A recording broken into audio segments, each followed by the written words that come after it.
family unit is under incessant attack.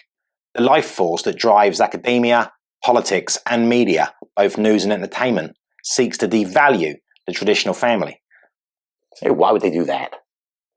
All four of those sectors benefit from a pliable, obedient citizenry rather than a informed and critical collective. Once again, you're going on one of your wondrous rambles through the coconut-scented steam room of quasi-hippie water dust. Water dust. And secondly, what in the slightest does that have to do with families? Belief is found in families. Principle. Standard. Someone you can comfort and someone that will comfort you. Strong families are considered strong because they have strong beliefs that form strong bonds. And strong beliefs aren't easily influenced by academic study, political argument, news narratives, nor the indoctrinating cynicism of mainstream entertainment. Right, so you're saying, for instance, that academics, as a collective, are irked that the people don't completely accept hook, line and sinker what they say about everything, that their academic persuasion has gone a route that's anti-family. Because families are considered vectors of impure thought. Hello, Haz. I thought we weren't going to be seeing you for a while. It's been like 3 days. Anyway, good to see you. Your missus is here? Oh no, she must have followed me. Not a great sign. Well, the private jet is parked round the corner. She won't see that. So if I could just borrow your blonde hair, and Barman, could I pretend to work behind the bar again? I would if I were you. Of course, here you are. Here, you can take mine. Thank you very much. Oh great, thanks. Just take this off. Coming over.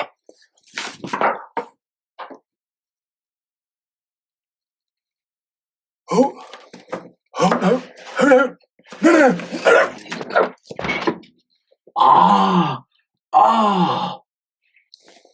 You're all right, Harry. Oh. You better stay down there, Harry. Oh, my knee. Oh. Boris, what have you done to your hair?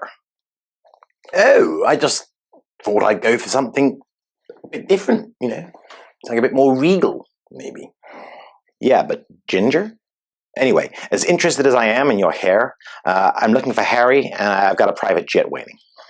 Well, he's not here, Meghan. In fact, we haven't seen him for quite a while. Have we, Barman?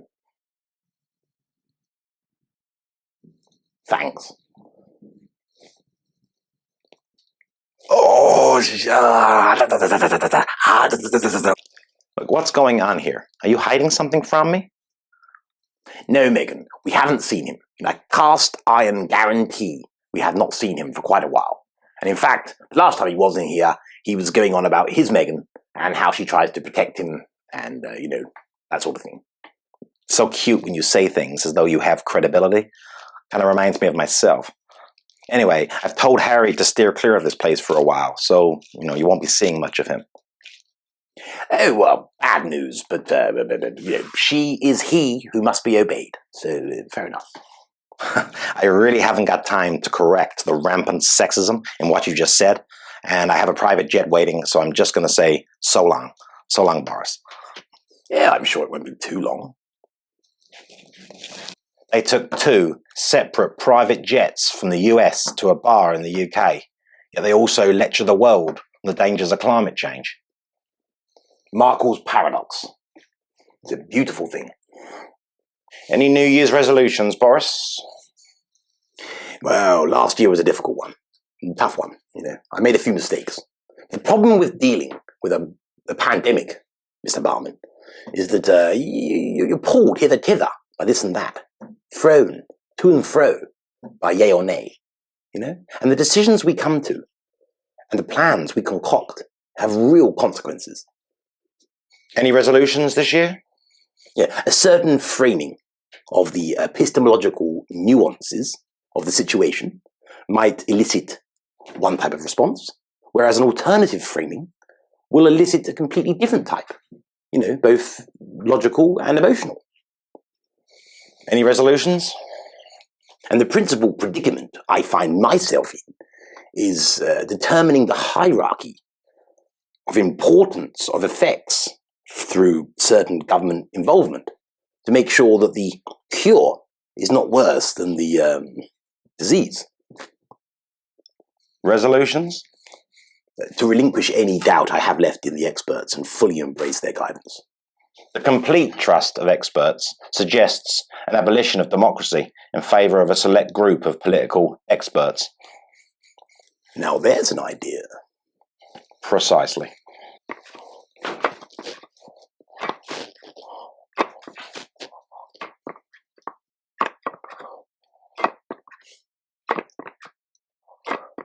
Oh, pumping some iron, Harry? Yes, we must get back to the gym myself. So when was it exactly that you were a regular gym goer? Define regular. Precisely. Anyway, hi guys. Harry, Meghan Markle, Windsor. Nice to meet you. Oh, golly, you're quite right, Harry. How are you doing, me old chum? Can I get you a drink, Harry? Oh, not me. But if Boris wants a drink, Large G&T. I don't drink much anymore. It doesn't really complement my new fitness thing. You know, the journey that I'm on. Oh, hence the dumbbell. I can get a couple of 100 reps done on each arm if I carry it around all day. Well, you look focused. In fact, I think I'll join you. Yeah, dust off the old skipping rope and stick the kettlebell back on the stove. Barman? I could stand to lose a few pounds. Oh, it's settled then. We're all committed to getting back into shape over the winter, ready to blossom in the spring and make all the girls blush. Lots of exercise, good diet, and plenty of water. That's right. You know, really cut down on the old booze, G&T, and the processed foods. A packet of peanuts, hot and spicy. Lead them by example. Well, we can't start today. We've got to enjoy the evening. You know, cram a little bit more in until we wake up. Refreshed in vigour, renewed in valour, ready to embrace the challenge we've set ourselves. I think I might have that amaretto. I agree, Harry. One last cognac, why not? Where's your mask? Me, as a patron of the hospitality sector, am not compelled to wear one. But you, as an industrial drone, as it were, are. And should be setting a good example, if I'm being honest. In shops, you must wear one, but not in sports clubs or bars. You can dance at weddings, but you must refrain from dancing at New Year's Eve parties. And, you know, there are lots of guidelines and procedural doctrines out there to help explain things and make them simple and easy to follow. Does that make any sense to you in terms of fighting the virus? Don't worry about it making sense. There's a whole raft of things we have to implement to properly fight this virus, including some that make absolutely no sense. So, I'll ask you again. Where's your mask? I am wearing a mask. No, you're not. I'm a mask wearer. But you're not wearing a mask. I identify as a mask wearer. Yes, but you can't just say you are and, oh, I see. Touché.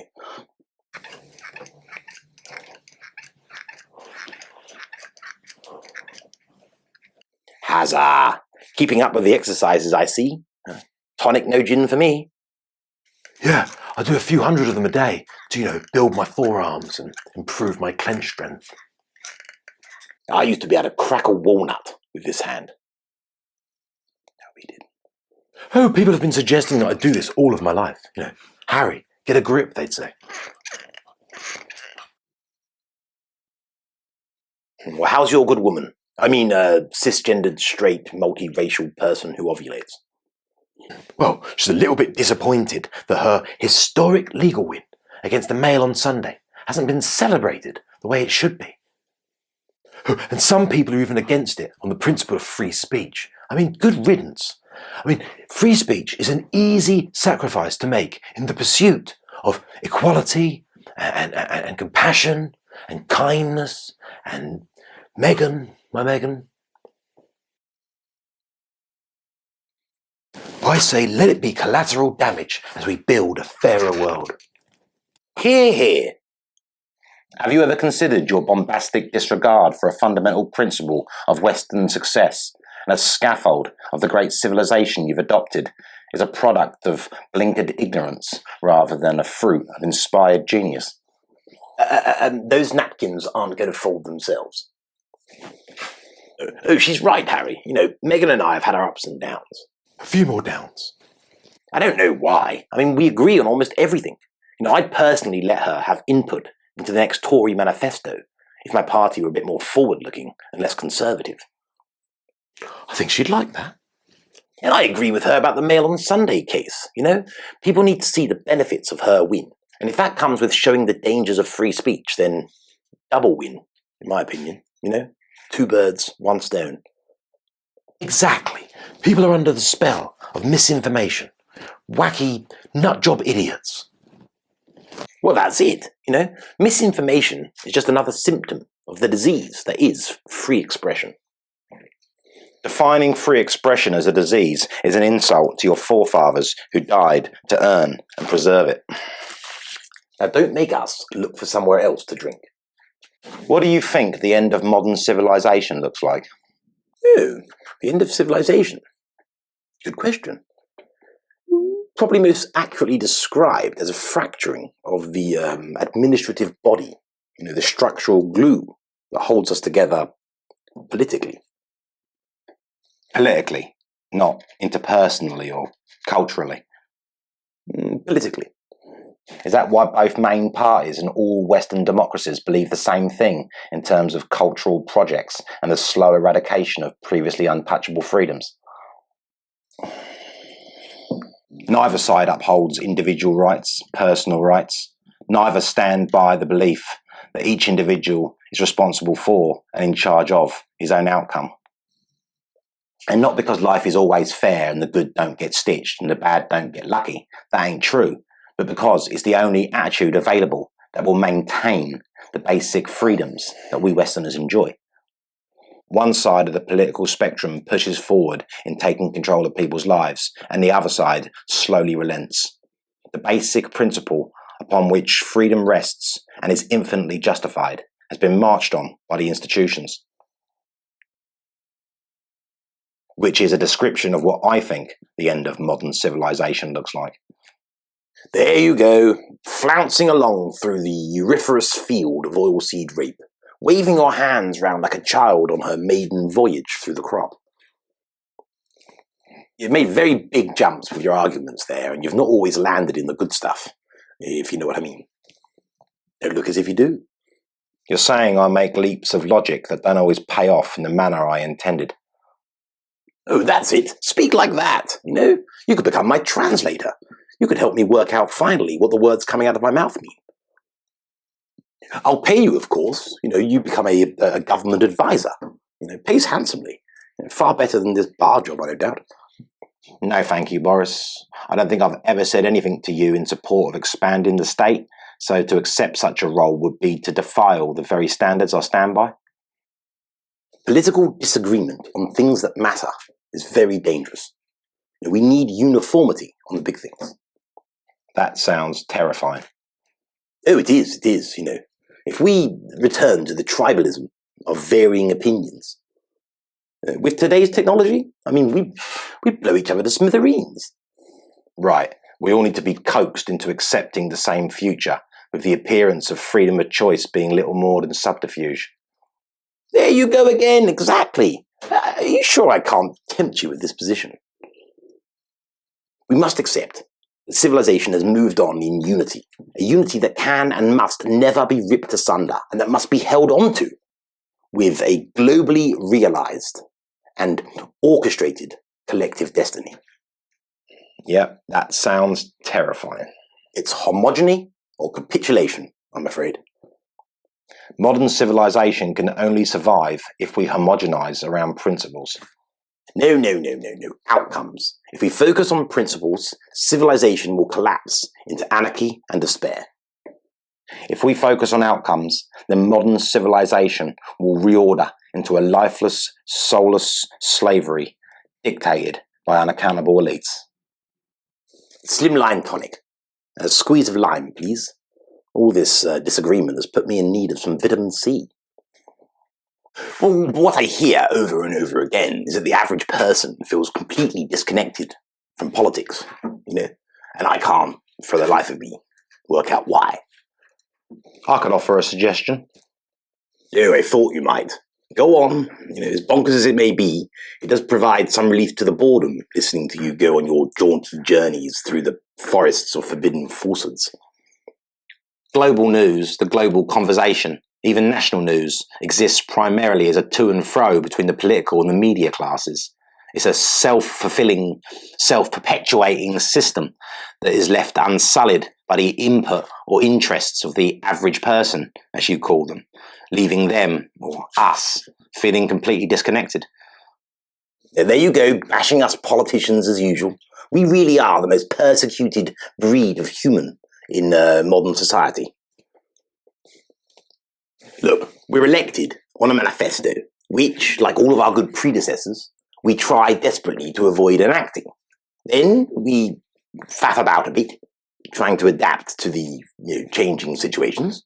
And, it's the media's job to hold us to account and report back to the people.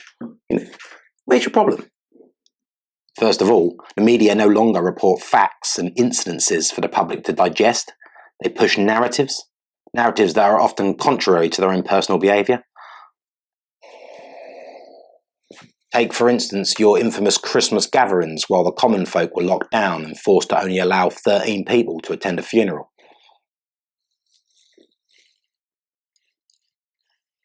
Some of the media pushed against it hard, but others were surprisingly gentle in their criticism, almost certainly because they also attended these parties and were equally culpable.